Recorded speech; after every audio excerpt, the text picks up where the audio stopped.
ಸ್ನೇಹಿತರೆ, ಚರಿತ್ರೆ ಮತ್ತೊಂದು ವಿಡಿಯೋಗೆ ನಿಮಗೆ ಪ್ರೀತಿಯ ಸ್ವಾಗತ. ಭಾರತ ಹಾಗೂ ಅಮೆರಿಕದ ನಡುವೆ ಒಪ್ಪಂದ ಆಗಿರುವ ವಿಚಾರ ನಿಮಗೆಲ್ಲ ಗೊತ್ತಿರಬಹುದು. ತೆರಿಗೆ ಮೇಲೆ ತೆರಿಗೆ ಹಾಕ್ತೇನೆ ಅಂತ ಹೇಳ್ತಾ ಇದ್ದ ಟ್ರಂಪ್ ಕೊನೆಗೂ ಭಾರತದೊಂದಿಗೆ ಕೈ ಜೋಡಿಸಿದ್ದಾರೆ. ಇದೆಲ್ಲ ನಿಮಗೆ ಗೊತ್ತಿರುವ ವಿಚಾರ. ಆದರೆ ರಷ್ಯಾದ ಜೊತೆ ತೈಲ ವ್ಯಾಪಾರ ನಿಲ್ಲಿಸದೇ ಇದ್ರೆ ಅಷ್ಟು ತೆರಿಗೆ ಹಾಕ್ತೇನೆ, ಇಷ್ಟು ತೆರಿಗೆ ಹಾಕ್ತೇನೆ ಅಂತ ಬೊಬ್ಬೆ ಹೊಡೆಯುತ್ತಿದ್ದ ಟ್ರಂಪ್, ಭಾರತವನ್ನ ಒಂದು ರೀತಿ ಶತ್ರುವಿನ ರೀತಿ ನೋಡ್ತಾ ಇದ್ದ ಟ್ರಂಪ್ ಇದ್ದಕ್ಕಿದ್ದ ಹಾಗೆ ತಣ್ಣಗಾಗಿದ್ದು ಹೇಗೆ ಅನ್ನೋದು ತುಂಬಾ ಜನಕ್ಕೆ ಗೊತ್ತಿಲ್ಲ. ಅಮೆರಿಕ ಅಧ್ಯಕ್ಷ ಟ್ರಂಪ್ ಈ ದಿಢೀರ್ ಬದಲಾವಣೆ ಹಿಂದೆ ಭಾರತದ ರಾಷ್ಟ್ರೀಯ ಭದ್ರತಾ ಸಲಹೆಗಾರ ಅಜಿತ್ ದೋವೆಲ್ ಇದ್ದಾರೆ ಅನ್ನುವ ಅಂಶ ಈಗ ಬಯಲಾಗಿದೆ. ಅಮೆರಿಕ ಭಾರತದ ಮುಂದೆ ತಲೆ ಬಾಗೋದಕ್ಕೆ ದೋವೆಲ್ ಕಾರಣ ಅನ್ನೋದು ಈಗ ಬಹಿರಂಗವಾಗಿದೆ. ಅಂದ ಹಾಗೆ ದೋವಲ್ ಮಾಡಿದ್ದಿಷ್ಟೇ, ನೀವು ಹೇಳಿದಂತೆ ಕೇಳೋದಕ್ಕಾಗೋದಿಲ್ಲ, ಇಬ್ಬರಿಗೂ ನಷ್ಟವಾಗದ ರೀತಿಯಲ್ಲಿ ಒಪ್ಪಂದ ಮಾಡಿಕೊಳ್ಳೋದಾದರೆ ಮಾಡೋಣ, ಅದು ಬಿಟ್ಟು ನಾವೇ ಎಲ್ಲದಕ್ಕೂ ತಲೆವಾಗಬೇಕು ಅಂದರೆ ಅದು ಸಾಧ್ಯವಿಲ್ಲ. ಆ ರೀತಿಯ ಒಪ್ಪಂದವಾದರೆ ನಮಗೆ ಬೇಡವೇ ಬೇಡ. ಟ್ರಂಪ್ ಅಧಿಕಾರ ಅಂತ್ಯವಾಗುವವರೆಗೂ ಕಾಯುತ್ತೇವೆಯೇ ವಿನಃ ನಿಮ್ಮೊಂದಿಗೆ ನಾವು ಒಪ್ಪಂದ ಮಾಡಿಕೊಳ್ಳೋದಿಲ್ಲ ಅಂತ ದೋವಲ್ ಕಡ್ಡಿ ಮುರಿದ ಹಾಗೆ ಹೇಳಿಬಿಟ್ಟಿದ್ರು. ದೋವಲ್ ಈ ಗರ್ಜನೆ ಕೇಳಿಯೇ ಅಮೆರಿಕ ಬೆಚ್ಚಿ ಬಿದ್ದಿತ್ತು. ಯಾವಾಗ ಭಾರತ ತನ್ನೆದುರು ಭಾಗೋದಿಲ್ಲ ಅನ್ನೋದು ಗೊತ್ತಾಯ್ತೋ, ಕೊನೆಗೆ ವಿಧಿ ಇಲ್ಲದೆ ಅಮೆರಿಕ ಭಾರತದೆದುರು ಬಾಗಿಬಿಟ್ಟಿದೆ. ಇಲ್ಲಿವರೆಗೆ ಕೇವಲ ಧಮಕಿ ಹಾಕಿದ್ದ ಅಮೆರಿಕ ಅಧ್ಯಕ್ಷ ಅನಿವಾರ್ಯವಾಗಿ ಭಾರತದೊಂದಿಗೆ ಒಪ್ಪಂದ ಮಾಡಿಕೊಂಡಿದ್ದಾರೆ. ಅಷ್ಟಕ್ಕೂ ಈ ಒಪ್ಪಂದದ ಹಿಂದೆ ದೋವೆಲ್ ಯಾವ ರೀತಿಯ ಪ್ರಯತ್ನ ಪಟ್ಟಿದ್ದಾರೆ, ಅಮೆರಿಕ ಭಾರತದೆದುರು ಶರಣಾಗಿದ್ದ ಹೇಗೆ, ದೋವಲ್ ಪ್ಲಾನಿಂಗ್ ಯಾವ ರೀತಿ ಇತ್ತು, ಎಲ್ಲವನ್ನ ತೋರಿಸ್ತೀವಿ ನೋಡಿ.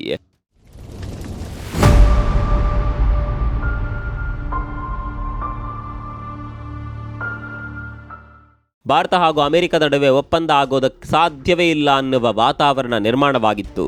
ಇಂಥದ್ದೊಂದು ವಾತಾವರಣ ಸೃಷ್ಟಿಯಾಗೋದಕ್ಕೆ ಕಾರಣ ಅಮೆರಿಕ ಅನ್ನೋದು ಎಲ್ರಿಗೂ ಗೊತ್ತಿರುವ ಸತ್ಯ. ಕೇವಲ ಪ್ರತಿಷ್ಠೆಗಾಗಿ, ತಾನು ಹೇಳಿದಂತೆ ಕೇಳಬೇಕು ಅನ್ನುವ ಜಿದ್ದಿಗಾಗಿ ಟ್ರಂಪ್ ಭಾರತವನ್ನ ಎದುರು ಹಾಕೊಂಡು ಬಿಟ್ಟಿದ್ರು. ಮುಂದೆ ಹೋಗ್ತಾ ಹೋಗ್ತಾ ಇದು ಒಂದು ರೀತಿ ಈಗೋ ಆಗಿ ಬದಲಾಗ್ಬಿಡ್ತು. ಭಾರತ ಬಗ್ಗಲಿಲ್ಲ, ಅಮೆರಿಕ ಜಗ್ಗಲಿಲ್ಲ. ಅಮೆರಿಕ ಅಂದುಕೊಂಡಿದ್ದು ಕೂಡ ಆಗ್ಲಿಲ್ಲ. ಹೆದರಿಸಿ ಬೆದರಿಸಿ ಏನ್ ಬೇಕಾದರೂ ಮಾಡಬಹುದು ಅನ್ನುವ ಟ್ರಂಪ್ ಜಿದ್ದಿಗೆ ಭಾರತ ಚೆನ್ನಾಗಿಯೇ ಏಟ್ಕೊಟ್ಟಿತ್ತು. ಏನೇ ಆದರೂ ಅಮೆರಿಕದ ತೆರಿಗೆ ಭಾರತದ ಮೇಲೆ ಪರಿಣಾಮ ಬೀರ್ತಾ ಇದ್ದಿದ್ದು ಸತ್ಯ. ಹೀಗಾಗಿ ಭಾರತ ಹಾಗೂ ಅಮೆರಿಕ ನಡುವಿನ ರಾಜತಾಂತ್ರಿಕ ಸಂಬಂಧವನ್ನ ಸುಧಾರಣೆ ಮಾಡೋದಕ್ಕೆ ಅಜಿತ್ ದೋವಲ್ಗೆ ಜವಾಬ್ದಾರಿ ನೀಡಲಾಗಿತ್ತು. ಅಜಿತ್ ದೋವಲ್ ಅವರ ಬಗ್ಗೆ ನಿಮಗೆಲ್ಲ ಗೊತ್ತಿರಬಹುದು. ಇದು ಸಾಧ್ಯವೇ ಇಲ್ಲ ಅನ್ನುವ ಸಿಚುವೇಶನ್ ಬಂದಾಗ ಭಾರತ ಸರ್ಕಾರ ದೋವಲ್ ಅವರ ಮೊರೆ ಹೋಗುತ್ತೆ. ಅದಕ್ಕೆ ಹಲವಾರು ಸಾಕ್ಷಿಗಳಿದೆ. ಈ ವಿಚಾರದಲ್ಲಿ ಕೂಡ ಹಾಗೆಯೇ ಪರಿಸ್ಥಿತಿ ಕೈಮೀರಿ ಹೋಗುವ ಮುನ್ಸೂಚನೆ ಸಿಗ್ತಾ ಇದ್ದಂತೆ ದೋವಲ್ಗೆ ದೊಡ್ಡ ಜವಾಬ್ದಾರಿ ನೀಡಲಾಗುತ್ತೆ. ಹಾಗಂತ ದೋವಲ್ ಸಾಫ್ಟ್ ನೇಚರ್ನವರು ಅಲ್ವೇ ಅಲ್ಲ. ಮೊಯ್ಯಿಗೆ ಮೊಯ್ ಎನ್ನುವ ವ್ಯಕ್ತಿತ್ವ, ಕಾಂಪ್ರಮೈಸ್ ಮಾಡಿಕೊಂಡು ಬರುವ ವ್ಯಕ್ತಿ ದೋವಲ್ ಅಲ್ಲ. ಇದೇ ರೀತಿ ಕಳೆದ ಸೆಪ್ಟೆಂಬರ್ನಲ್ಲಿ ಅಮೆರಿಕಾದ ವಾಷಿಂಗ್ಟನ್ನಲ್ಲಿ ಒಂದು ಸಭೆ ನಡೆಯುತ್ತೆ. ಈ ಸಭೆಯಲ್ಲಿ ಸಮಾಧಾನದಿಂದ ಮಾತನಾಡುವ ಬದಲು ದೋವಲ್ ಅಮೆರಿಕಾಗೆ ಎಚ್ಚರಿಕೆ ಕೊಟ್ಟು ಬಂದಿದ್ರು. ನಾವು ನಿಮ್ಮ ಜೊತೆ ವ್ಯಾಪಾರ ಒಪ್ಪಂದ ಮಾಡ್ಕೊಳ್ಳೋದಕ್ಕೆ ರೆಡಿ ಇದ್ದೇವೆ, ಆದರೆ ಹೆದರಿಸಿ ಬೆದರಿಸಿ ಒಪ್ಪಂದ ಮಾಡಿಕೊಳ್ತೇವೆ ಅನ್ನೋದು ನಿಮ್ಮ ಭ್ರಮೆ.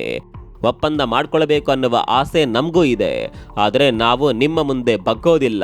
ಈ ಮಾತನ್ನ ದೋವಲ್ ನೇರವಾಗಿಯೇ ಹೇಳಿದ್ರು. ಸ್ನೇಹಿತರೆ, ನಿಮಗೆ ಗೊತ್ತಿರಲಿ, ಈ ಸಭೆಯಲ್ಲಿ ಅಮೆರಿಕದ ವಿದೇಶಾಂಗ ಕಾರ್ಯದರ್ಶಿ ಮಾರ್ಕೋ ರೂಬಿಯೋ ಭಾರತದ ಮೇಲೆ ಒತ್ತಡ ಹಾಕುವ ಪ್ರಯತ್ನ ಮಾಡಿದ್ರು. ಇಲ್ಲಿ ರೂಬಿಯೋಗೆ ಕೂಡ ಅಮೆರಿಕ ಜವಾಬ್ದಾರಿ ಕೊಟ್ಟಿತ್ತು. ಹೇಗಾದರೂ ಮಾಡಿ ಭಾರತದ ಜೊತೆ ಸಂಬಂಧವನ್ನ ಸರಿ ಮಾಡಬೇಕು, ಇಲ್ಲಿ ಪ್ರತಿಷ್ಠೆಗೆ ಧಕ್ಕೆ ಆಗಬಾರ್ದು, ಆದರೆ ಭಾರತ ನಮ್ಮ ಜೊತೆ ಒಪ್ಪಂದ ಮಾಡಿಕೊಳ್ಳುವಂತೆ ನೋಡ್ಕೊಳ್ಬೇಕು ಅನ್ನುವ ಸೂಚನೆಯನ್ನ ರೂಬಿಯೋ ಅವರಿಗೆ ಅಮೆರಿಕ ಕೊಟ್ಟಿತ್ತು. ಈ ವಿಚಾರ ದೋವೆಲ್ ಅವರಿಗೆ ಚೆನ್ನಾಗಿಯೇ ಗೊತ್ತಿತ್ತು. ರೂಬಿಯೋ ದೋವೆಲ್ ಅವರ ಮನವೊಲಿಸುವ ಪ್ರಯತ್ನವನ್ನ ಮಾಡ್ತಾರೆ, ಆದರೆ ದೋವೆಲ್ ಮಾತ್ರ ಯಾವುದಕ್ಕೂ ತಲೆ ಕೆಡಿಸಿಕೊಂಡಿರಲಿಲ್ಲ. ಅದರಲ್ಲೂ ದೋವೆಲ್ ಹೇಳಿದ ಅದೊಂದು ಮಾತು ಅಮೆರಿಕವನ್ನ ಬೆಚ್ಚಿ ಬೀಳಿಸಿತ್ತು. ಒಪ್ಪಂದದ ಅನಿವಾರ್ಯತೆ ನಮಗೂ ಕೂಡ ಇದೆ, ಆದರೆ ನಾವು ನಿಮ್ಮ ಒತ್ತಡಕ್ಕೆ ಮಾತ್ರ ತಲೆವಾಗೋದಿಲ್ಲ. ಅಷ್ಟು ಅಗತ್ಯ ಬಿದ್ದರೆ ಟ್ರಂಪ್ ಅಧಿಕಾರ ಮುಕ್ತಾಯವಾಗುವವರೆಗೂ ಕಾಯುತ್ತೇವೆಯೇ ಹೊರತು ನೀವು ಹೇಳಿದಂತೆಯೇ ಎಲ್ಲವೂ ನಡೆಯೋದಕ್ಕೆ ಸಾಧ್ಯವಿಲ್ಲ ಅಂತ ದೋವೆಲ್ ನೇರವಾಗಿಯೇ ಹೇಳಿಬಿಟ್ಟಿದ್ರು. ಅಷ್ಟೇ ಅಲ್ಲ, ನಾವು ನಿಮ್ಮ ಜೊತೆ ಒಪ್ಪಂದ ಮಾಡ್ಕೊಳ್ಬೇಕು ಅಂದರೆ ಮೊದಲು ನಿಮ್ಮ ಅಧ್ಯಕ್ಷ ಬಹಿರಂಗವಾಗಿ ಭಾರತದ ಬಗ್ಗೆ ಮಾತನಾಡೋದನ್ನು ನಿಲ್ಲಿಸಬೇಕು ಅಂತಾನು ಹೇಳಿದ್ರಂತೆ. ಸ್ನೇಹಿತರೆ, ಟ್ರಂಪ್ ಭಾರತದ ಬಗ್ಗೆ ಏನೆಲ್ಲ ಮಾತನಾಡ್ತಾ ಇದ್ರು ಅನ್ನೋದು ನಿಮಗೆಲ್ಲ ಗೊತ್ತಿರಬಹುದು. ಸಿಕ್ಕಲೆಲ್ಲ ಭಾರತದ ಮೇಲೆ ನಾನು ತೆರಿಗೆ ಹಾಕ್ತೇನೆ, ಭಾರತ ಹಾಗೂ ಪಾಕಿಸ್ತಾನ ನಡುವಿನ ಯುದ್ಧ ನಿಲ್ಲಿಸಿದ್ದು ನಾನೇ ಅನ್ನೋದನ್ನ ಪದೇ ಪದೇ ಹೇಳ್ತಾ ಇದ್ರು. ಹೀಗಾಗಿ ಈ ರೀತಿಯ ಮಾತುಗಳನ್ನ ಮೊದಲು ನಿಲ್ಲಿಸಬೇಕು ಅಂತ ದೋವೆಲ್ ಅಮೆರಿಕಾಗೆ ತಾಕೀತು ಮಾಡಿದ್ರು. ಯಾವಾಗ ಭಾರತ ಬಗ್ಗೋದಿಲ್ಲ ಅನ್ನೋದು ಕನ್ಫರ್ಮ್ ಆಯಿತು ಆಗಲೇ ಅಮೆರಿಕ ಎಚ್ಚೆತ್ತುಕೊಳ್ಳುತ್ತೆ. ಹಾಗಂತ ಏಕಾಏಕಿ ಒಪ್ಪಂದ ಮಾಡಿಕೊಳ್ಳೋದಕ್ಕೆ ಆಗೋದಿಲ್ಲ. ಒಂದು ವೇಳೆ ಭಾರತದ ದಿಟ್ಟ ಉತ್ತರಕ್ಕೆ ಹೆದರಿ ಭಾರತದೊಂದಿಗೆ ಒಪ್ಪಂದ ಮಾಡಿಕೊಂಡ್ರೆ ಅದು ಅಮೆರಿಕಾದ ಪ್ರತಿಷ್ಠೆಯ ಪ್ರಶ್ನೆ. ಹೀಗಾಗಿ ಪ್ರತಿಷ್ಠೆಗೂ ತೊಂದರೆ ಆಗಬಾರ್ದು, ಭಾರತದೊಂದಿಗೆ ಒಪ್ಪಂದ ಕೂಡ ಆಗಬೇಕು ಅನ್ನುವ ಕಾರಣಕ್ಕಾಗಿ ಇಷ್ಟು ಗ್ಯಾಪ್ ಕೊಟ್ಟು ಅಮೆರಿಕ ಭಾರತದೊಂದಿಗೆ ಒಪ್ಪಂದ ಮಾಡಿಕೊಂಡಿದೆ. ಇನ್ನು ಈ ಹಿಂದೆಯೂ ಭಾರತ ಅಮೆರಿಕದೊಂದಿಗೆ ಈ ರೀತಿಯ ಅಡೆತಡೆಗಳನ್ನು ಎದುರಿಸಿದೆ. ಹೀಗಾಗಿ ನಮಗೆ ಈಗಲೇ ಒಪ್ಪಂದ ಆಗಬೇಕಾಗಿಲ್ಲ. ಟ್ರಂಪ್ ಅಧಿಕಾರ ಅವಧಿ ಮುಕ್ತಾಯದ ನಂತರವೂ ಕೂಡ ನಾವು ಒಪ್ಪಂದ ಮಾಡಿಕೊಳ್ಳೋದಕ್ಕೆ ರೆಡಿ ಇದ್ದೇವೆ ಅಂತ ರೂಬಿಯೋಗೆ ದೋವೆಲ್ ಖಾರವಾಗಿಯೇ ಹೇಳಿಬಿಟ್ಟಿದ್ರಂತೆ. ಇದೊಂದು ಹೇಳಿಕೆ ಅಮೆರಿಕವನ್ನ ಒತ್ತಡಕ್ಕೆ ಸಿಲುಕುವಂತೆ ಮಾಡಿತ್ತು. ಅಲ್ಲಿಂದಲೇ ಅಮೆರಿಕ ತಣ್ಣಗಾಗುತ್ತಾ ಬಂದಿದ್ದು.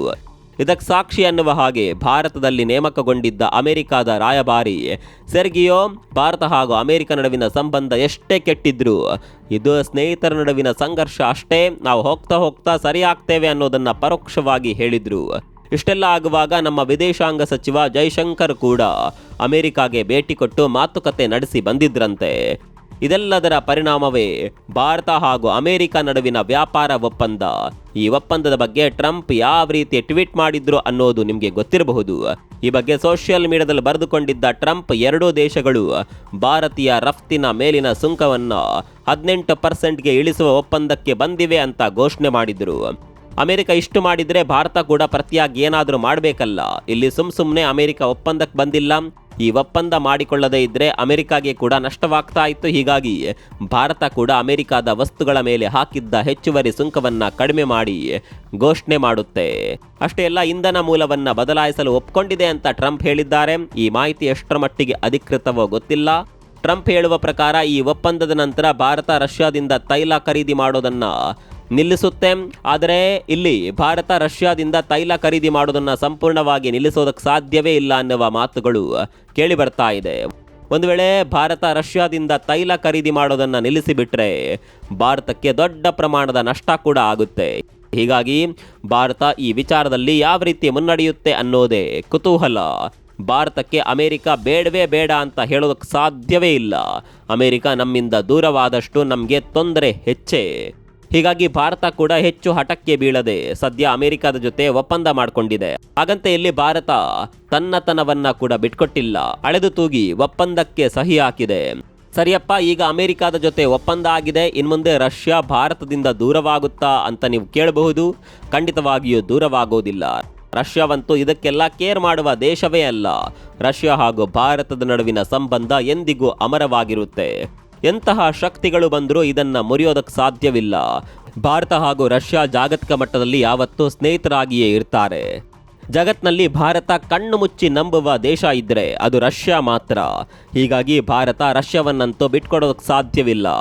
ಅದೇನೇ ಇರಲಿ, ಸದ್ಯ ಭಾರತ ಹಾಗೂ ಅಮೆರಿಕ ನಡುವೆ ಒಪ್ಪಂದ ಆಗಿದೆ. ಈ ಒಪ್ಪಂದದ ಹಿಂದಿರುವ ದೋವೆಲ್ ಅವರ ಪಾತ್ರದ ಬಗ್ಗೆ ನಿಮ್ಗೆ ಏನನ್ಸುತ್ತೆ ಕಾಮೆಂಟ್ ಮಾಡಿ.